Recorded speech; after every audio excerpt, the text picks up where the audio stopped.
छत्रपती शिवाजी महाराजांचा जन्मोत्सव शिवजयंती हा आपल्यासाठी सणापेक्षा कमी नाही, किंबहुना हा आपला सणच आहे आणि माणसाच्या जन्माला येऊन कर्तृत्वाच्या जोरावर देवत्वाला पोहोचता येतं याचं एकमेव द्वितीय उदाहरण म्हणजे छत्रपती शिवाजी महाराज। आणि या छत्रपती शिवाजी महाराजांच्या शिवजयंती उत्सवाच्या मी जगभरातल्या तमाम शिवभक्तांना मनपूर्वक शुभेच्छा देतो। आपल्या मातीच्या, महाराष्ट्राच्या, मराठी मातीच्या स्वाभिमानासाठी लढण्याची प्रेरणा ही प्रत्येकाला छत्रपती शिवाजी महाराजांच्या जाज्वल्य शिवचरित्रातून मिळो हीच शिवजयंतीच्या निमित्तानं प्रत्येकाला शुभेच्छा। मागच्या शिवजयंतीला तुम्ही शिवध्वजाची मागणी केली होती, आज काय मिळालं? आज काय मिळालं यापेक्षा एक फार महत्त्वाची गोष्ट आहे की माननीय मुख्यमंत्री महोदयांनी कुपवाड्याच्या सीमेवर उभ्या असलेल्या छत्रपती शिवाजी महाराजांच्या अश्वारूढ पुतळ्याचा उल्लेख केला। प्रत्येकाचा ऊर अभिमानानं भरून येणारी ही घटना आहे, पण केवळ पाकिस्तानकडे तलवार रोखून चालणार नाही तर मागचे अमृत नोनी आर्थो प्लस ये एक प्रूवन फॉर्मूला, इसमें मौजूद नोनी फल के गुण और आयुर्वेदिक जड़ी बूटियां शरीर को जरूरी पोषक तत्व देने के साथ साथ हड्डियों और जोड़ों के घिसने, उनमें होने वाले सूजन और दर्द को रोकने में मदद करता है। दर्द मुक्त जीवन के लिए अमृत नोनी आर्थो प्लस। कैक महिने हे पाकिस्तानातल्या कांदा उत्पादक शेतकऱ्याचं भलं होत होतं आणि आमच्या कांदा उत्पादक शेतकऱ्याच्या ताटात माती कालवली जात होती।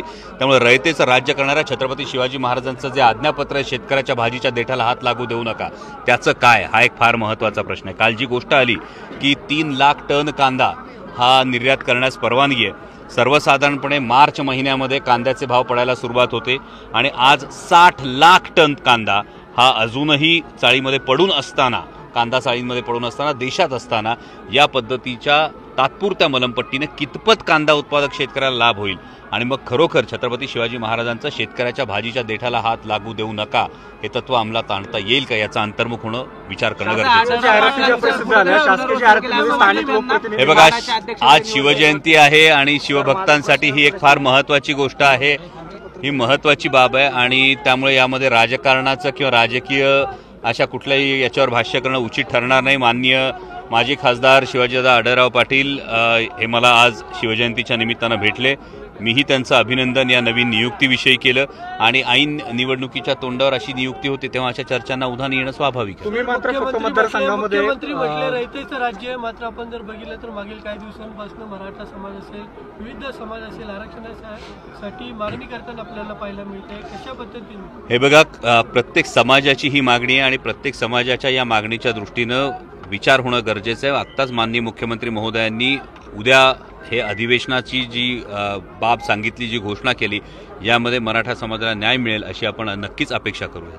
स्थानिक लोकप्रतिनिधींची शासकीय जाहिरातीमध्ये कुठे उल्लेख दिसत नाहीये, ना आमदार आणि खासदार, याबद्दल तुम्ही काय जाब विचारणार आहात ना सत्तेच्या भारात?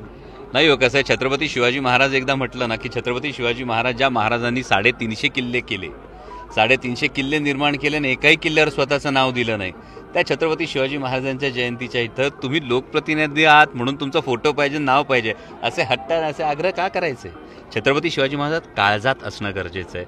त्यामुळे निमंत्रण पत्रिकेवर नाव असण्यापेक्षा किंवा निमंत्रण पत्रिकेवर आणि फ्लेक्सवर फोटो असण्यापेक्षा जनतेच्या हृदयात तुमची प्रतिमा काय आहे, तुम्ही त्या शिवविचाराने चालणारे आहात का, हे बघणं फार गरजेचं आहे। म्हणून तुम्ही आता बघताय छत्रपती शिवाजी महाराज की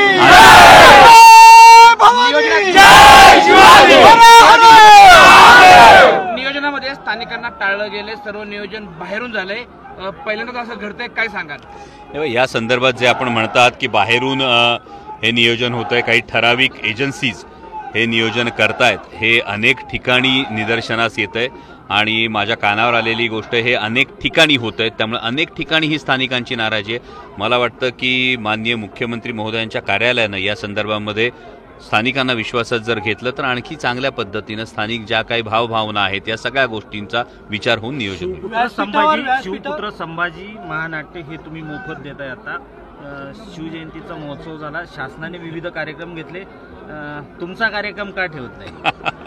हा प्रश्न खरं तर शासनाला विचारणं जास्त गरजेचं आहे, कारण खंत वाटत नाही? नाही, खंत काय वाटायची त्यामध्ये? कसं आहे की जेव्हा आज हजारो लाखो प्रेक्षक, परवाई संगमनेरला कार्यक्रम झाला, अवघ्या 4 दिवसात तब्बल 1.5 लाख प्रेक्षक हे महानाट्य अनुभवण्यासाठी आले होते. त्यामुळे शासनाने कार्यक्रम ठेवला नाही ठेवला यापेक्षा मला महत्त्वाचं वाटतं की पुढच्या पिढीपर्यंत छत्रपती शिवाजी महाराज, छत्रपती संभाजी महाराज हे पोचले पाहिजेत, हा विचार जागला पाहिजे, ही आपली संस्कृती, हा महाराष्ट्राचा स्वाभिमान हा टिकला पाहिजे, हा प्रत्येकाच्या मनात जागवला पाहिजे. आणि त्यामुळे यावेळी भोसरीमध्ये 22 तारखेपासून ते 25 तारखेपर्यंत गावजत्रा मैदानावर शिवपुत्र संभाजी या महानाट्याचं आयोजन केलं. महानाट्याची धास्ती घेऊन तुमचा कार्यक्रम ठेवत नाही असं काही का? मला वाटतं हे शासनाचे कार्यक्रम, कदाचित शासकीय अधिकाऱ्यांना किंवा नियोजन करणाऱ्या अधिकाऱ्यांना शिवपुत्र संभाजी या महानाट्याला महाराष्ट्रभर काय प्रतिसाद मिळतोय हा दिसत नसावा, असं कदाचित हे होऊ शकतं. कारण आपण म्हणतो की झोपलेल्याला उठवता येतं, झोपेचं सोंग घेतलेलं नाही. आढळराव पाटलांनी असं म्हटलं की मला मानाचं अध्यक्षपद जरी दिलं असलं तरी माझा लोकसभेच्या जागेवरती क्लेम कायम आहे. माझ्या 100% त्यांना शुभेच्छा आहेत. कारण लोकशाही आहे, कोणीतरी लढणार, त्यामुळे कुणीतरी जिंकणार, कुणीतरी हरणार, सर्वसामान्य जनता ठरवेल. का अभिनेता नकोय? कारण अभिनेता फक्त अभिनय करतो, कामं करत नाही. मी स्वतः कामं करत होतो जरी खासदार नव्हतो तरी. समोरासमोर चर्चेला या, खुलं आव्हान आहे. 15 वर्षातली कामगिरी आणि 5 वर्षातली कामगिरी.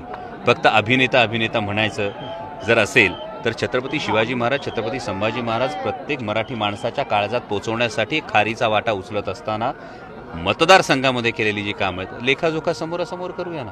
व्यासपीठावर तुम्ही आढळरावांशी बोलला, फडणवीसांशी बोलला, मुख्यमंत्र्यांशी पण बोलताना दिसले, मात्र दादांशी काही चर्चा बोलताना दादांशी बाहेर पडताना चर्चा झाली.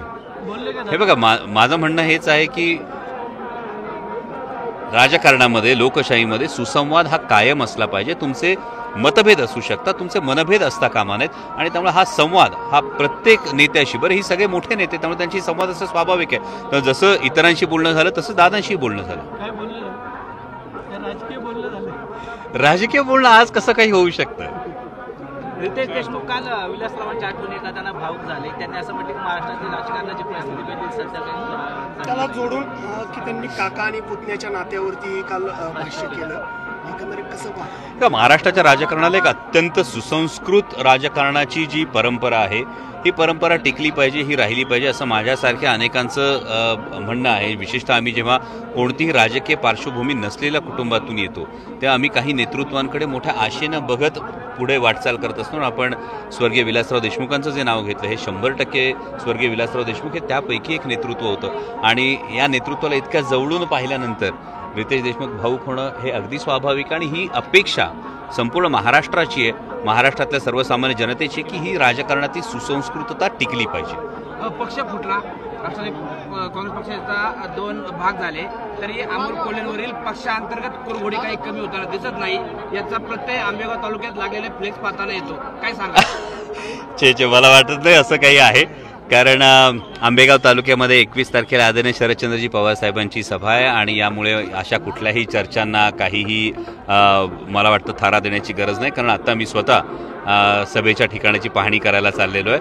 आणि त्यामुळे मला वाटत नाही अशी पक्षांतर कुरघोडी वगैरे करण्याचा विचार कोणी करेल असं मला वाटत नाही. तुमचे फोटो एकदम बारीक करत आलेले आहेत. अहो, राजकारण हे फ्लेक्सच्या फोटोच्या साईजवर जर झालं तर त्याला राजकारण काय म्हणायचं? मी वारंवार म्हणतो, समाजकारण राजकारण करायचं तर जनतेच्या हृदयात तुमची प्रतिमा काय आहे ते महत्वाचं आहे, फ्लेक्सवरच्या साईजवर नाही.